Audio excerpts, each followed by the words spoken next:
तेजस्विन सर्वे वरीयान भवेत, अर्थात तेजस्वी और ज्ञान युक्त व्यक्ति सदा श्रेष्ठ प्राथमिकता के योग्य होता है। मां शारदे को नमन। साहित्यिक सचेतना के सभी रचनाकारों, साहित्य प्रेमियों, सनातन प्रेमियों और श्रोता दर्शकों को साहित्यिक सचेतना की ओर से राय सिंह भंडारी द्वारा हार्दिक अभिनंदन। आज के विषय को लेकर के हम प्रस्तुति आपके सामने रखते हैं। आज का विषय जो है सूक्ति का भाव प्रलंबन करना है। तो यह यजुर्वेद जो हमारा धार्मिक वेद है उससे यह सूक्ति ली गई है और यह सूक्ति कहती है कि जो तेजस्वी और ज्ञानवान व्यक्ति होता है वही जो है प्राथमिकता के योग्य होता है, यानी उसको पूर्ण वरीयता प्राप्त होती है।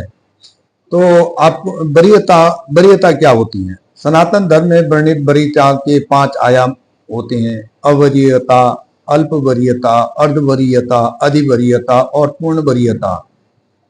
तो जिसमें क्षमता अनुसार वरीयता परीक्षण की जाती है। वरीयता तो शून्य विवेक में स्तर में आता है, इसलिए वो नगण्य है। लेकिन अल्प वरीयता में शारीरिक क्षमता का परीक्षण होता है, अर्धवरीयता में मानसिक क्षमता का परीक्षण होता है, अधिवरीयता में भावनात्मक क्षमता का प्रदर्शन होता है और पूर्ण वरीयता में चेतनात्मक क्षमता का मूल्यांकन किया जाता है।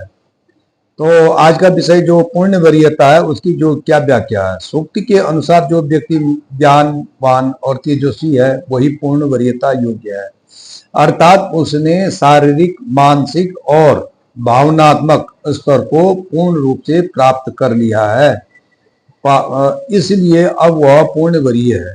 चेतनात्मक में व्यक्ति समाज का नेतृत्व करने योग्य हो जाता है। समाज का मार्गदर्शन और दिशा निर्देशन करना ही नेतृत्व कहलाता है, इसलिए वह पूर्ण वरीय है। जिस प्रकार से एक साधारण व्यक्ति अपनी प्रतिभाओं से के कारण जो है प्रोन्नति करता है और एक प्रबंधक या उसे उच्च शिखर पर पहुंच जाता है, उसी प्रकार से एक व्यक्ति भी शूद्र, वैश्य और क्षत्रिय के वर्णों को अपनी प्रतिभा के द्वारा पार करके ब्रह्मत्व तक पहुंच जाता है। पूर्ण वरीयता का वर्ण का मतलब वर्ण करना मतलब जो हम कर्म कर रहे हैं उसका वर्ण करना ही वर्ण कहलाया जाता है। पूर्ण वरीयता का पात्र वही व्यक्ति होता है जिसके अंदर जो है चेतनात्मक विकास चरम सीमा पर चरम स्तर पर होता है। सनातन धर्म में वह वर्ण ब्राह्मण कहलाता है। समाज में सभी कर्म कांड, पूजा, होम इत्यादि यज्ञादि का उत्तरदायित्व ब्राह्मण का है। उसकी आत्म स्तर में 4 आयाम, आत्म चैतन्य, आत्म बिंदु, आत्म विवेक और आत्म स्वरूप सभी उच्च स्तर पर होते हैं। पंच चेतन से पूर्ण वरीयता, चेतना के सभी जितने भी स्तर होते हैं पूर्ण करने वाला व्यक्ति ही पूर्ण वरीयता योग्य है या ब्राह्मण कहलाने योग्य है। आत्म चेतन के 5 स्तर जो सनातन धर्म में वर्णित है वो जागृत, स्वप्न, सुषुप्ति, तुरीय और तुरीयातीत। अगर इन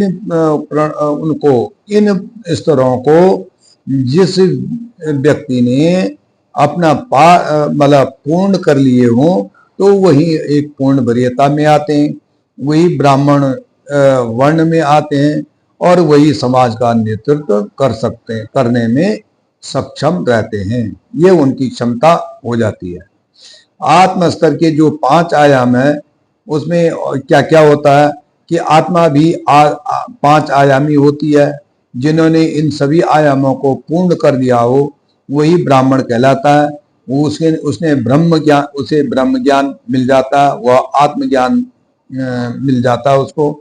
इसके 5 स्तर जो चंचलता, एकाग्रता, शून्यता और समाधि, जो ये इनके जो स्तर है, आत्मा के स्तर हैं, उनको उसने प्राप्त कर लिया होता, उनकी क्षमता के अनुसार, अपनी क्षमता के अनुसार उसको प्राप्त कर लेता है तो वह जो है नेतृत्व के लायक रहता है या पूर्ण वरीयता उसको दी जाती है।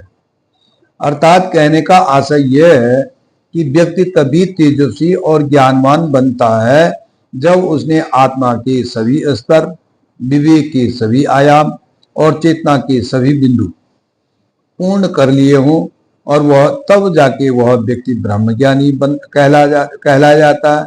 तब उसे मोक्ष का लक्ष्य रहता, जब उसे मोक्ष का लक्ष्य रहता, तब वह जाकर समाज का पथ प्रदर्शन कर सकता है।